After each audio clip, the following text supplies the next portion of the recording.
नमस्कार साथियों, पथिक एकेडमी यूट्यूब चैनल पर आप सभी का हार्दिक स्वागत है। इस चैनल पर हम अध्याय 11 की क्लास कर रहे थे।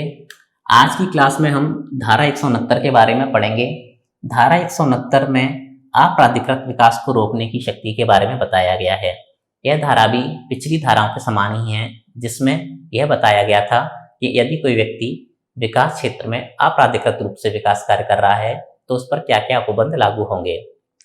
इस धारा में हमने कुछ पॉइंटों को स्किप कर दिया है, जिसका कारण यह है कि वह पॉइंट पिछली धारा वाले समान थे।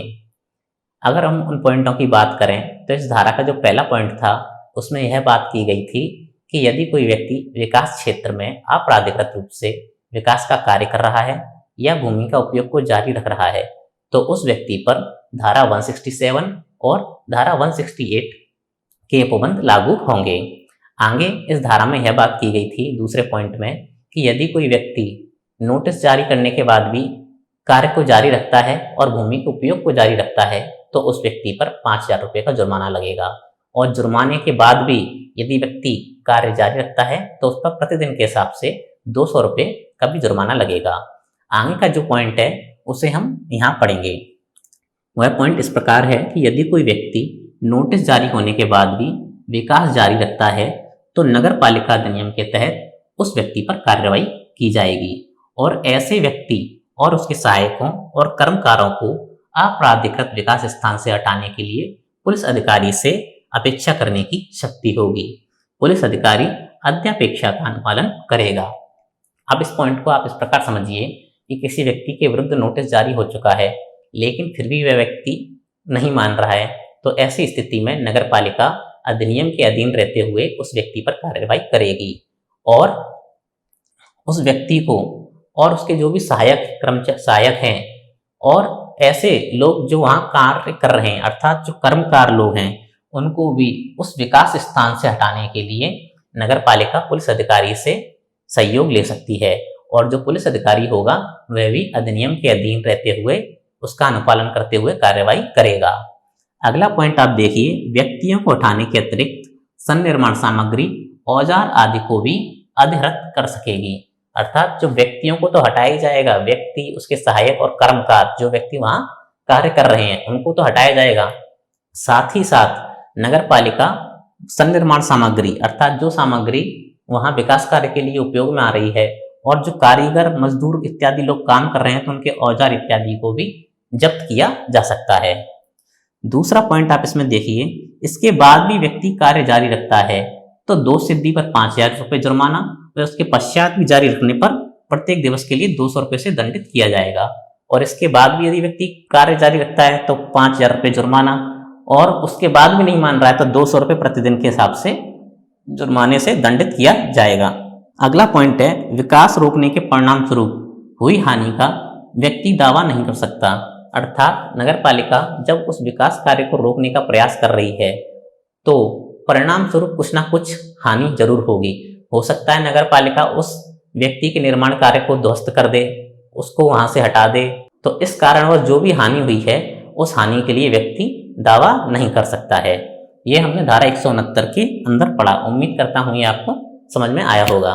अगली धारा है धारा 170, जिसमें अप्राधिकृत अस्थायी विकास का संक्षिप्त हटाया जाना व रोकना इत्यादि के बारे में प्रावधान है। अब इस धारा से संबंधित पॉइंट को समझें। अस्थायी अप्राधिकृत विकास को हटाने के लिए नगर पालिका लिखित आदेश देगी, और आदेश प्राप्ति के 15 दिन के भीतर कार्य व संचार का हटाया जाना व भूमि का उपयोग बंद नहीं करता है यदि व्यक्ति, तो नगर पालिका कार्य को संक्षिप्ततः हटवा सकेगी और उपयोग को रखवा सकेगी। अब इस पॉइंट को समझिए, यह पॉइंट भी पिछली जो धाराएं हैं उससे संबंधित है या उसके आगे का क्रम है।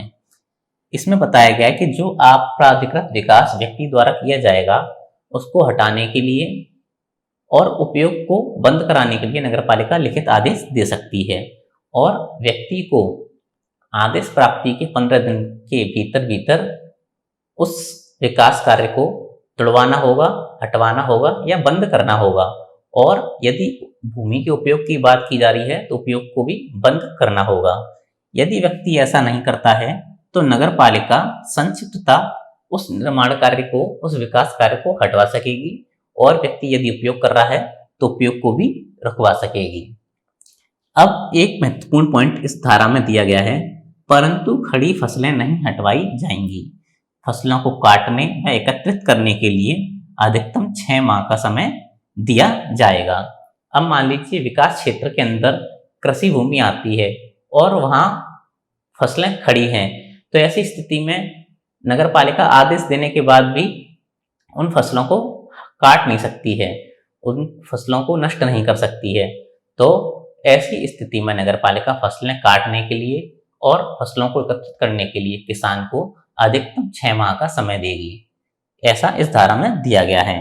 और अस्थायी प्रकृति का विकास क्या होगा, इसका जो निश्चय है वह नगर पालिका का ही होगा। अर्थात अस्थायी विकास किस चीज को माना जाएगा, यह निर्धारण नगर पालिका स्वयं करेगी। अगली धारा है धारा 171। धारा 171 के अंदर भूखंड के उपविभाजन या निजी मार्ग बनाने की मंजूरी के लिए बात की गई है।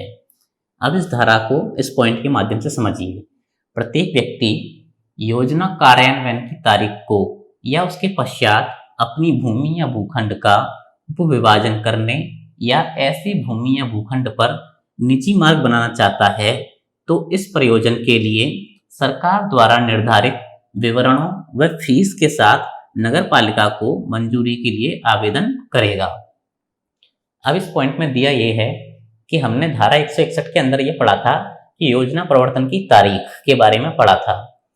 अगर मान लीजिए कोई योजना प्रवर्तन में आ गई है और व्यक्ति की भूमि या भूखंड उस योजना के क्षेत्र में आ रही है, तो यदि व्यक्ति उस भूमि पर किसी प्रकार का उपविभाजन करना चाहता है या अपनी भूमि या भूखंड में निजी मार्ग बनाना चाहता है, तो इसके लिए व्यक्ति को जो सरकारी आदेश और नियम हैं उनके अनुसार एक विवरणों की फाइल बनानी पड़ेगी और जो भी निर्धारित फीस है उस फीस को ले जाकर के वो नगर पालिका में सबमिट करे और नगर पालिका से मंजूरी के लिए आवेदन कर सकता है। यह मंजूरी किसके लिए मांगी जा रही है कि जो भूमि या भूखंड विकास क्षेत्र में आ रही है उसके उपविभाजन या उसमें कोई निजी मार्ग बनाना चाहता है, उसके लिए नगर पालिका से मंजूरी मांगी जा रही है। अब आगे के पॉइंट में आप देखिए, नगर पालिका मंजूरी दे भी सकती है और नहीं भी। यहाँ नगर पालिका को अधिकार है कि वह मंजूरी दे भी सकती है और नहीं भी।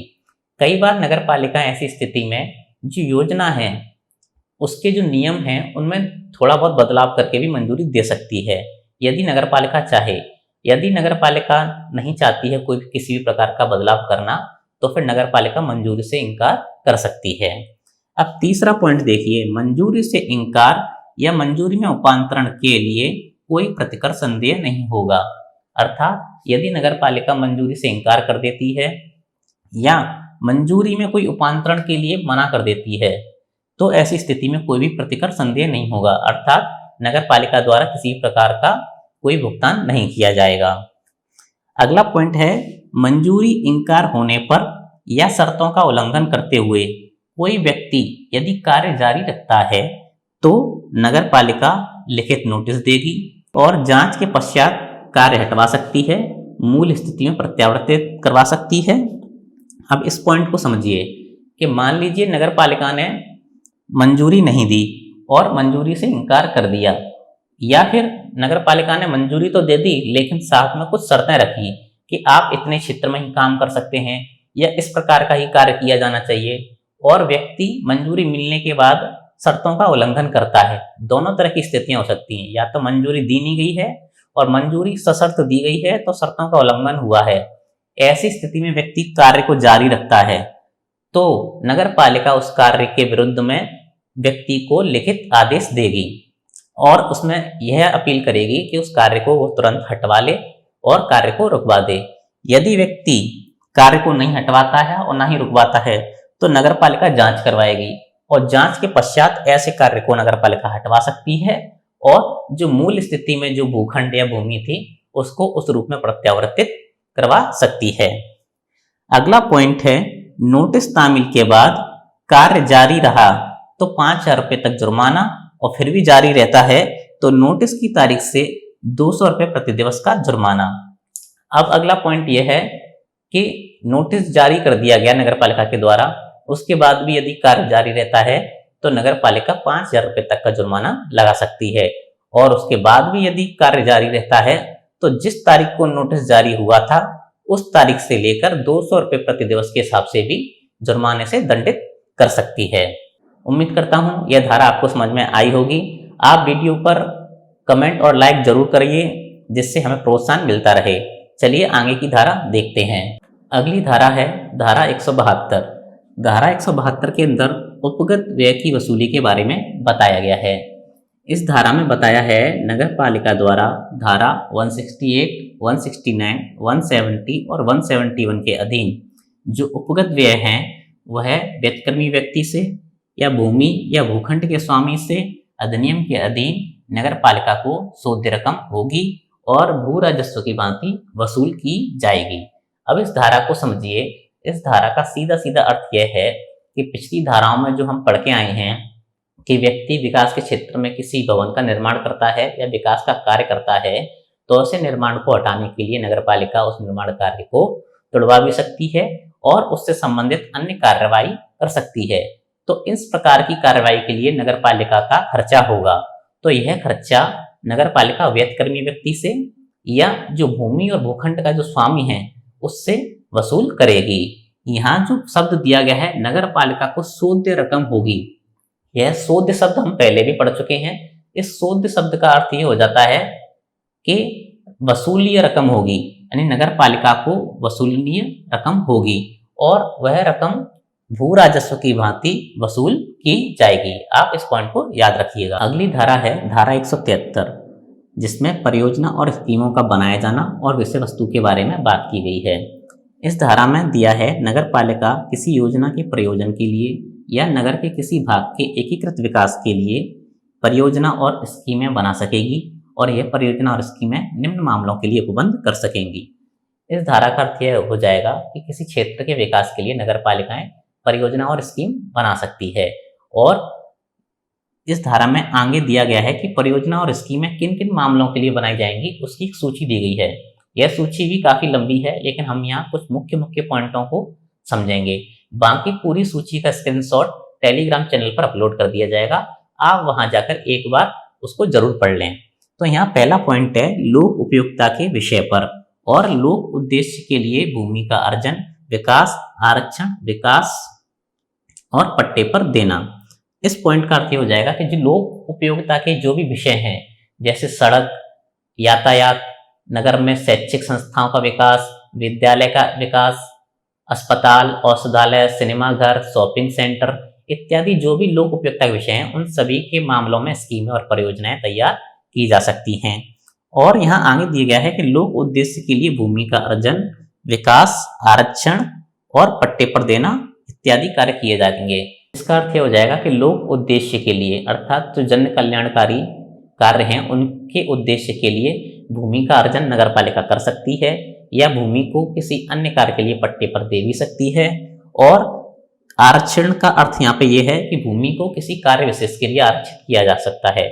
जैसे किसी भूमि को SC, ST, OBC अन्य पिछड़ा वर्ग के लिए आरक्षित किया जा सकता है कि उस भूमि पर उनसे संबंधित किसी प्रकार की योजना और स्कीम को लागू किया जाएगा। तो इस पॉइंट का अर्थ ये हो जाएगा। आगे हम और पॉइंटों को देख लेते हैं। धारा 173 में अगला पॉइंट है स्कीम में समाविष्ट भूमि का अभिन्यास योजना तैयार करना और अपेक्षित स्वच्छता का इंतजाम करना। अर्थात योजना के तहत जो भूमि निर्धारित की गई है उस पर अभिन्यास योजना तैयार करना और वहां स्वच्छता के जो इंतजाम है वह करना। यह सब भी परियोजना और स्कीम के अंतर्गत किए जाएंगे। आगे हम देखेंगे कि जो अनुपयुक्त भवन है उनको तोड़ना, बाधाकारी भवनों को तोड़ना, भवनों का संनिर्माण करना, यह भी कार्य स्कीम के तहत किया जाएगा। जो अनुपयुक्त भवन है, जर्जर अवस्था में है, जीर्ण शीर्ण हालत में है, जिनमें अब निवास करना ठीक नहीं है, तो ऐसे भवनों को तोड़ा जा सकता है। बाधाकारी भवन है जो योजना के अंतर्गत बाधा उत्पन्न कर रहे हैं, तो ऐसे भवनों को तोड़ा जा सकता है और भवनों का संनिर्माण भी किया जा सकता है। अगला पॉइंट है कि मार्गों में प्रकाश की व्यवस्था करना और खुले स्थानों का प्रबंध। तो प्रकाश की व्यवस्था इत्यादि भी स्कीम और परियोजना के तहत किया जा सकता है। और जो खुले स्थान हैं, जो आपका नगरीय क्षेत्र है, उसमें यदि कोई खुला स्थान है तो उसका किस प्रकार प्रबंध किया जाए। हो सकता है वहाँ परियोजना और स्कीम के तहत स्पोर्ट्स के लिए मैदान बना दिया जाए, या फिर हो सकता है किसी प्रकार की मार्केट या बाजार को डेवलप किया जाए। तो इस प्रकार से खुले स्थानों का प्रबंध किया जाता है। अगला पॉइंट है दिव्यांग, SC, ST, OBC और कमजोर वर्ग को आवास स्थान उपलब्ध कराने के लिए भूमि आरक्षित करना। तो यह काम भी स्कीम के तहत किया जाता है कि जो दिव्यांग जन हैं, SC, ST, OBC और जो कमजोर वर्ग के लोग हैं, उनको आवास उपलब्ध कराने के लिए भूमि आरक्षित की जा सकती है। आगे एक पॉइंट और है कि भवनों के आकार, ऊंचाई, उपयोग आदि के बारे में भी निर्बंधन स्कीम और परियोजना के तहत किया जा सकता है कि भवन का आकार कितना हो सकता है, भवन की ऊंचाई कितनी हो सकती है और उसका उपयोग किस किस कार्य के लिए किया जा सकता है। जैसे आपने देखा भी होगा, कई बार क्षेत्र विशेष में आने वाली बिल्डिंगों में कुछ कार्यों की मनाही होती है कि जैसे किसी आवासीय क्षेत्र में आप किसी प्रकार का औद्योगिक कार्य नहीं कर सकते हैं। तो इसी प्रकार के जो निर्बंधन हैं वह भी स्कीम के तहत किए जा सकते हैं। अगला पॉइंट है इस धारा का कि परियोजना या स्कीम के प्रारूप में निम्न विशिष्टियां होंगी। जो परियोजना और स्कीम तैयार की जा रही है उसका जो प्रारूप बनाया जाएगा उसके अंदर क्या क्या चीजें होंगी। इसमें पहला पॉइंट है भूखंड का क्षेत्र, स्वामित्व, धृति, अर्थात जिस भूखंड को परियोजना के तहत शामिल किया जा रहा है उसका क्षेत्रफल कितना है, उसका ऑनरशिप किसके पास है, उसका स्वामी कौन है, और धृति, इसका इंग्लिश वर्ड हो जाएगा टेन्योर, अर्थात उस भूमि का टेन्योर कितना है। अगला पॉइंट है वह सीमा जिस तक भूखंड की परिसीमाओं में परिवर्तन करना प्रस्तावित है। इस पॉइंट का अर्थ यह हो जाएगा कि भवन की या भूमि की जो परिसीमा है उसमें कितना परिवर्तन किया जा सकता है। तीसरा पॉइंट है नगर पालिका द्वारा वहन की जाने वाली स्कीम की शुद्ध लागत का प्राक्कलन। तो इस प्रारूप में नगर पालिका के द्वारा जो स्कीम वहन की जा रही है तो उसमें कितना खर्चा आएगा, उसकी जो शुद्ध लागत क्या होगी, उसका प्राक्कलन इत्यादि भी इस प्रारूप में शामिल किया जाएगा। और अगला पॉइंट है स्कीम का समस्त ब्यौरा। तो जो भी स्कीम है उसका समस्त ब्यौरा भी इसके प्रारूप में शामिल किया जाएगा। और भूमि को समतल करना, तो जैसे कोई भूमि अगर दलदली है या उसमें गड्ढा इत्यादि हो रहा है तो उसको समतल करना, ऐसे सभी जो पॉइंट हैं वह सभी स्कीम के प्रारूप में शामिल किए जाएंगे। उम्मीद करता हूँ यह धारा आपको समझ में आई होगी। आज की क्लास में हम इतनी ही धाराएं करेंगे, और अगर वीडियो आपको पसंद आया हो तो वीडियो को लाइक जरूर करें, चैनल को सब्सक्राइब जरूर करें। जिन लोगों ने चैनल सब्सक्राइब नहीं किया है वो चैनल को सब्सक्राइब जरूर करें, और वीडियो पर आप कमेंट जरूर कीजिए जिससे हमें प्रोत्साहन मिलता रहे, आगे वीडियो हम इसी तरह आपके लिए लेके आते रहें। वीडियो देखने के लिए आपका बहुत बहुत धन्यवाद।